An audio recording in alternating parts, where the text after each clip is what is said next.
វិញ្ញាណខ្មោចកូនខ្ចីនៅវាលស្រែ100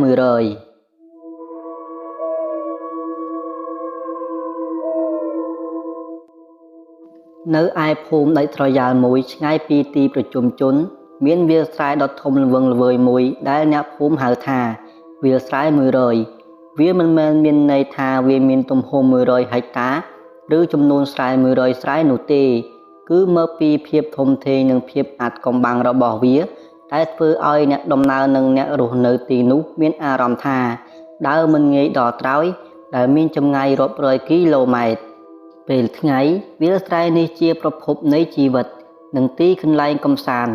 តែពេលរាត្រីមកដល់ទីនេះបានក្លាយជាដែនដីនៃវាលនៃភាពដ៏ស្ងប់ស្ងាត់គួរឲ្យព្រឺឆ្អឹងខ្នងនិងគួរឲ្យខ្លាចដោយអ្នកភូមិនៅក្បែរនោះតែងតែខ្សឹបខ្សៀវតគ្នាអំពីរឿងខ្មោចកូនខ្ចីយំនៅទីនោះឬហៅថាខ្មោចនាងនីតែងតែនិយាយប្រាប់តដល់កូនចៅឲ្យបានដឹងថាកាលពីជាច្រើនឆ្នាំមុននាងនីជាស្រីក្មេងស្អាតម្នាក់ប្រចាំភូមិហើយនាងបានរៀបការជាមួយបុរសម្នាក់រស់នៅក្នុងភូមិជាមួយនាងបន្ទាប់មកប្តីរបស់នាងបាននាំរូបនាងទៅរស់នៅក្នុងខ្ទមមួយនៅក្បែរប្រឡាយវាលស្រែ100ដោយរស់នៅយ៉ាងសុខសាន្តលុះរយៈពេលក្រោយមកនាងនីក៏មានផ្ទៃពោះលុះចិត្តដល់ថ្ងៃសម្រាលទៅហើយប៉ុន្តែគ្រោះអាក្រក់ក៏បានកើតឡើងដោយប្តីរបស់នាងបានធ្វើដំណើរទៅទីរួមខេត្តដើម្បីទិញថ្នាំត្រៀមឲ្យនាងឆ្លងទន្លេតែគាត់មិនបានត្រឡប់មកវិញនោះទេដោយគេបានមកប្រាប់នាងថាគាត់ត្រូវចោលប្លន់សម្លាប់នៅតាមផ្លូវនាងនេះពេលនាងបានឮដំណឹងនេះហើយរូបនាងមិនជឿសម្ដីអ្នកដែលមកប្រាប់នាងនោះឡើយហើយនាងក៏នៅតែរងចាំប្តីរបស់នាងទាំងចិត្តក្តៅក្រហល់ក្រហាយដោយមួយថ្ងៃទៅមួយថ្ងៃទាំងដែលមិនឃើញប្តីនាងមកសោះរហូតដល់យប់មួយនាងនេះក៏ចាប់ផ្ដើមឈឺពោះខ្លាំងចិត្តសម្រាលនៅក្នុងខ្ទមតូចរបស់នាងនៅក្បែរមាត់ស្រែប្រឡាយតែម្នាក់ឯងពេលនោះស្រីនីនាងព្យាយាមដើរទៅរកអ្នកភូមិទាំងយប់ទាំងមេឃដែលកំពុងភ្លៀងរលឹមដោយនាងបានដើរទាំងឈឺចាប់ដង្ហើយយំស្រែកហៅឲ្យគេជួយដែលឆ្លងកាត់ពីភ្លឺស្រែមួយទៅភ្លឺស្រែមួយដល់ងងឹតក្រោមមេឃភ្លៀងរលឹមសែនរងាមិនយូរប៉ុន្មានដោយអស់កម្លាំងនឹងឈឺចាប់ខ្លាំងពេកនាងក៏បានដួលនៅជ័យភ្លឺស្រែមួយនៅក្បែរនោះហើយក៏បានស្លាប់បាត់បង់ជីវិតទាំងម្ដាយទាំងកូនយ៉ាងវេទនាបំផុតនៅក្នុងពេលយប់នោះទៅលុះព្រឹកឡើងមានប្តីប្រពន្ធមួយគូក៏បានប្រទះឃើញសាកសពរបស់នាងស្លាប់នៅជ័យភ្លឺស្រែយ៉ាងសង្វេគគួរឲ្យតក់ស្លុតរួចហើយអ្នកភូមិទាំងអស់ក៏បានយកសពរបស់នាងធ្វើបុណ្យតាមទំនៀមទម្លាប់ប្រពៃណីខ្មែរបុរាណនិងបានបញ្ចុះកប់សាកសពរបស់នាងនៅក្បែរខ្ទមរបស់នាងនៅក្នុងពេលនោះផងដែរចាប់តាំងពីពេលនោះមកអ្នកភូមិដែលធ្វើដំណើរយប់ជ្រៅឬទៅដាក់មងដាក់អន្ទាក់សត្វនៅវាលស្រែ100ក្បែរខ្ទមនាងនេះពួកគេតែងតែជួបរឿងចម្លែកដោយពួកគេតែងតែលើសំឡេងមនុស្សស្រីយំសោកសង្រេងលាយឡំនឹងសំឡេងទីរក់យំងាប៉ុន្តែពួកគេរាល់គ្នាមិនដែលឃើញច្បាស់នៅទិដ្ឋភាពទាំងអស់នោះឡើយបានត្រឹមតែលើសំឡេងតែប៉ុណ្ណោះប៉ុន្តែនៅពេលវេលាយប់មួយក្នុងខែដាច់តាចនជាបុរសចំណាស់ម្នាក់ដែលរស់នៅក្នុងភូមិគាត់មិនសូវជឿរឿងខ្មោចព្រាយបិសាចប៉ុន្មាននោះទេនៅក្នុងយប់នោះគាត់បានទៅរកត្រីដាក់មងនៅក្នុងប្រឡាយទឹកមួយនៅក្បែរវាលស្រែ100ជិតខ្ទមនាងនេះទោះបីជាប្រពន្ធគាត់ហាមឃាត់គាត់យ៉ាងណាក៏ដោយក៏គាត់មិនស្ដាប់នោះដែរលុះម៉ោងប្រហែល11យប់រាត្រីដ៏សែនស្ងាត់តាចនហាក់បីដូចជាចម្លែកនៅក្នុងចិត្តរបស់គាត់ដោយយប់នោះគ្មានសូម្បីតែសំឡេងកង្កែបឬសត្វល្អិតយំដោយសពដងមានតែសំឡេងខ្យល់បក់វូកាត់តាមចុងស្រូវយ៉ាងត្រជាក់តែធ្វើឲ្យគាត់ព្រឺក្បាលតិចម្ដងម្កាលពេលនោះតាចនគាត់បានដើរតាមភ្លឺស្រែតូចចុះទៅក្នុងប្រឡាយទឹក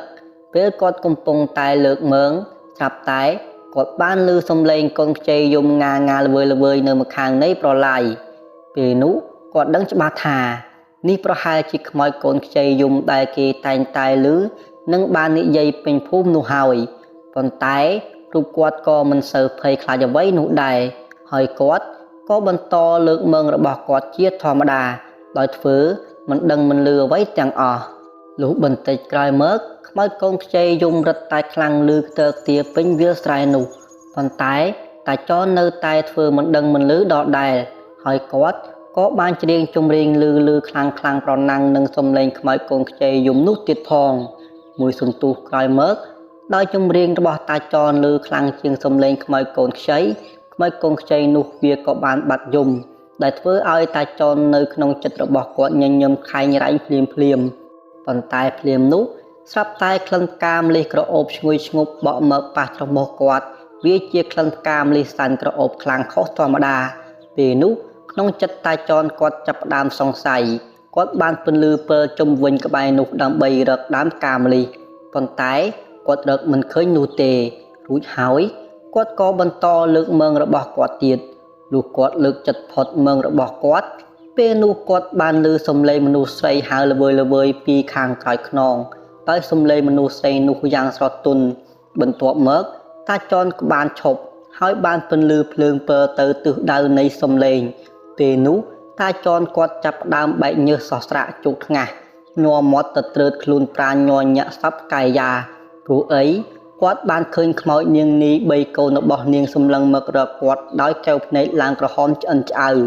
និងមុខមាត់រលេះរលួយសុទ្ធតែឈាមហូរជោគថ្ពាល់ដែលស្លៀកឈុតខ្មៅសម្លឹងមករកគាត់ហាក់បីដូចជាចងកំហឹង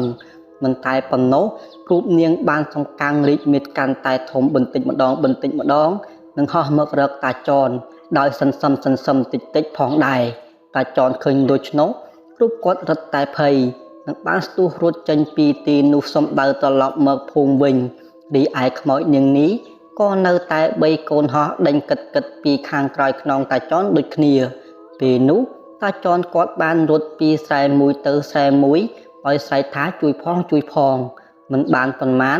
ដោយភ័យខ្លាចនឹងខ្មោចនាងនេះខ្លាំងពេករូបគាត់ក៏បានជំពប់ជើងដួលបោកនឹងភ្លឺស្រែសន្លប់បាត់បង់ស្មារតីនៅក្នុងពេលនោះទៅលុះព្រឹកឡើងប្រពន្ធតាចនដោយមិនឃើញតាចនត្រឡប់មកពីស្រែវិញនៅពេលយប់រូបគាត់បាននាំកូនចៅនិងអ្នកភូមិឯទៀតទៅរកតាចនតាំងព្រឹកព្រលឹមនៅឯវាលស្រែមួយរយលុះពេលទៅដល់ភ្លឺស្រែប្រពន្ធតាចនបានឃើញប្តីគាត់ដេកស្ដុកស្ដឹងនៅលើភ្លឺស្រែប្រឡាយដោយសភាពជោគជាំសុទ្ធតែភក់ទាំងសក់បាសជ្រងបន្ទាប់មកប្រពន្ធតាចននិងអ្នកភូមិឯទៀតបាននាំតាចនត្រឡប់មកផ្ទះវិញនិងបាននាំគ្រូមកស្រោចទឹកនិងធ្វើពិធីអន្ទើមព្រលឹងរួមទាំងប៉ុតខ្សែសីមាផងដែរលុះរហូតដល់ថ្ងៃត្រង់ទើបតាចនដឹងខ្លួនត្រឡប់មកវិញប៉ុន្តែគាត់នៅតែរវើយរវាយភ័យខ្លាចដោយបានស្រែកថាខ្មោចនាងនេះលុះរយៈពេល3ថ្ងៃក្រោយមកទើបតាចនដឹងខ្លួនស្មារតីយ៉ាងច្បាស់ត្រឡប់ដូចដើមរួចហើយគាត់ក៏បានរៀបរាប់នៅទិដ្ឋភាពដែលគាត់បានជួបដែលត្រូវខ្មោចនាងនេះឡើងបន្លាចឲ្យគ្រួសាររបស់គាត់និងអ្នកភូមិទាំងអស់បានដឹង